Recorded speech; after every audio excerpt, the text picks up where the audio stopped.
আজকে রান্না করব সরিষা ইলিশ। তার জন্য এখানে আমি নিয়ে নিচ্ছি তেলের মধ্যে পেঁয়াজ বাটা দিয়ে দিব, সরিষা বাটা সব কিছু দিয়ে ভালোভাবে নেড়েচেড়ে নিয়ে নিব। আর সামান্য একটু দিয়ে দেবো রসুন বাটা।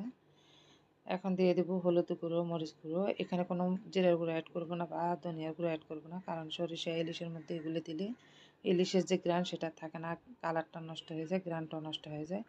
এখন আমি সবগুলো মাছ এখানে দিয়ে দিচ্ছি। মশলাটা কষানোর পরে মাছটা দিয়ে ভালোভাবে একটু নেড়েচেড়ে ঢাকনা দিয়ে এটাকে ভালোভাবে জাল করে নেব। তো ইলিশ মাছ কিন্তু একটু নরমই হয়, সেই জন্য বেশি নাড়াচাড়া করব না। তো ঢাকনা দিয়ে কিছুক্ষণ জাল করে নিয়ে এখন একটা পেঁচুলাতে খুব সুন্দর করে নেড়েচেড়ে নিয়ে নিলাম।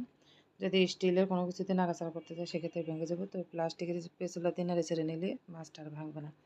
তো আমার ভিডিওটি যদি ভালো লেগে থাকে আপনাদের অবশ্যই এটা সাবস্ক্রাইব করে আমার পাশে থাকবেন। এখন মাছটা যখন তেল উপরে বেশি উঠছে কষানো, এখন আমি একটু ঝোল দিয়ে এটাকে ভালোভাবে রান্না করে নেব। আর এখানে 3-4টা কাঁচামরিচ দিয়ে দিলাম। তো সবাই ভালো থাকবে।